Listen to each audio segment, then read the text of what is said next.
விஜய் கைது செய்யப்படுவாரா சார்? யாரு கைது செய்யப்படுவார், கைது செய்ய மாட்டார்கள் நீங்கள் கேட்கிற எந்த இடத்தோடு கேட்கிறீங்களோ அதுக்கெல்லாம் நான் உட்படுவதற்கு தயாராக இல்லை. உயர்நீதிமன்றத்தினுடைய ஆணையம் அமைக்கப்பட்டிருக்கு. அந்த ஆணையம் விசாரித்து முழுமையாக சொல்லும்.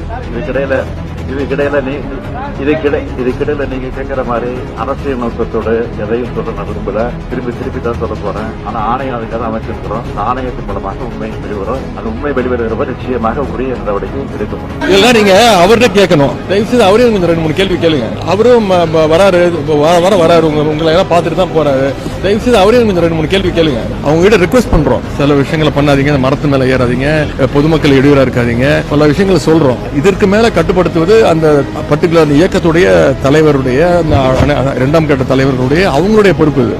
ஒரு கட்டுக்கணக்காக கூட்டம் வரும்போது கரெக்டா டயத்துக்கு வரணும். இந்த மாதிரி நிறைய விஷயங்கள் இருக்கு. அது இனிமே நடக்காம பாத்துப்போம். யாரையும் விஜய் அவர்கள் கூட்டத்தில் பேசிட்டு இருக்கும்போது இடையில ஆம்புலன்ஸ் வருது. அப்போ அவர் இவ்வளவு ஆம்புலன்ஸ் எதுக்கு வருது இதெல்லாம் மிகப்பெரிய சந்தேகத்தை இருக்கு.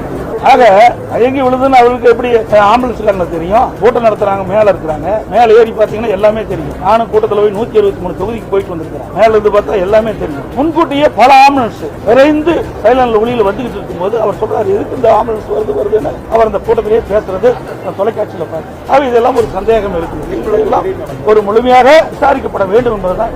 பாதுகாப்பு வழங்குவதற்கு காவல்துறை தவறிவிட்டது என்று நாம் போகிற போக்கிலே சொல்லிவிட முடியாது. இதுபோன்ற நிகழ்வுகளை ஒருங்கிணைக்கக்கூடிய தலைவர்கள் அவர்களின் பாதுகாப்பையும் கவனத்தில் கொண்டு அதற்கு ஏற்ப நேரம், இடம், உரையின் கால அளவு ஆகியவற்றை தீர்மானிக்க வேண்டும். ஒரு இடத்திற்கு செல்ல 1 மணி நேரம் தாமதமானால் மேலும் மேலும் அந்த இடத்தை நோக்கி மக்கள் கூடுகிற போது கடுமையான நெரிசலை அது இன்னும் உருவாக்கக்கூடியதாக அமைந்து விடுகிறது. எனவே தொடங்குகிற போதே உரிய நேரத்தில் தொடங்கினால் அடுத்தடுத்து திரண்டு வரக்கூடியவர்களை அந்த இடத்தில் குவிய விடாமல் தடுப்பதற்கு வாய்ப்பு இருக்கிறது. இதுக்கு காரணம் விஜய் கைது செய்யணும் இல்ல, அதெல்லாம் எந்த கருத்து சொல்ல விரும்பல.